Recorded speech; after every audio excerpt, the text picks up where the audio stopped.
नमस्कार, मैं उत्कर्ष कुमार। आप देख रहे हैं एमएनए मेन न्यूज़ एनालिसिस और आप जुड़ चुके हैं इलेक्शन एक्सप्रेस के साथ। हमें लाइक, शेयर और कमेंट करना ना भूलें और सब्सक्राइब तो ज़रूर ही करें। अभी ही बटन दबा दें सब्सक्राइब का।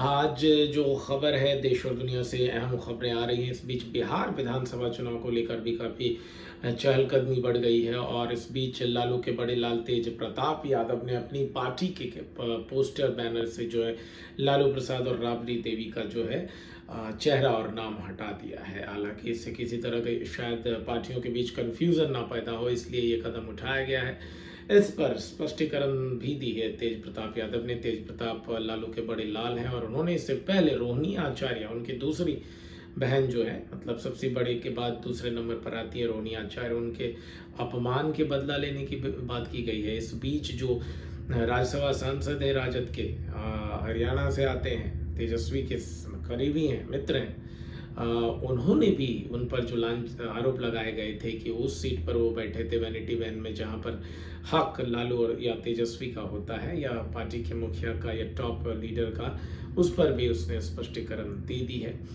और इस बीच जनसुराज की अगर हम बात करें तो जनसुराज धीरे धीरे एक हवा बनाने की कोशिश में लग चुका है और जो मीडिया में, देश के मीडिया में प्रशांत किशोर के बयान, उसके इंटरव्यू, पॉडकास्ट, ये सारी चीज़ें लगातार आ ही रही है।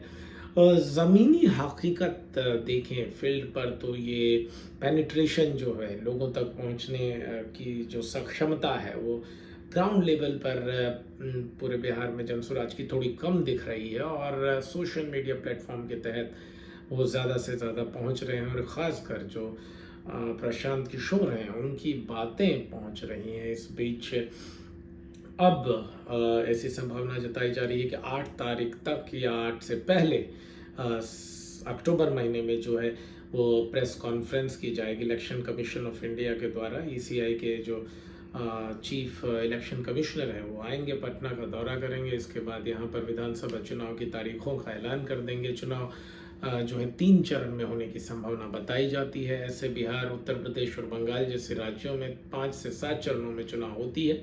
ऐसा अंदेशा लग रहा है कि 2 से 3 चरणों में बिहार में चुनाव होंगे। और अगर 8 तारीख को ये प्रेस कॉन्फ्रेंस करते हैं और अगर 15 तक 8 को करते हैं तो उसके 15 दिन, 21 दिन बाद चुनाव या 1 महीने बाद चुनाव अगर होगा तो मान के चलिए कि 8 नवंबर को, 15 नवंबर को और 22 नवंबर को 3 चरणों में चुनाव हो सकते हैं।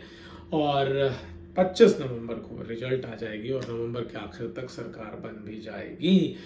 और अगर 15 दिनों का गैप दिया जाता है तो हो सकता है कि अक्टूबर के अंत में मान के चलिए कि 31 अक्टूबर को पहला चरण का चुनाव हो जाए, 7 को दूसरे चरण का और 14 को नवंबर को तीसरे चरण का चुनाव हो जाए और परिणाम जो है वो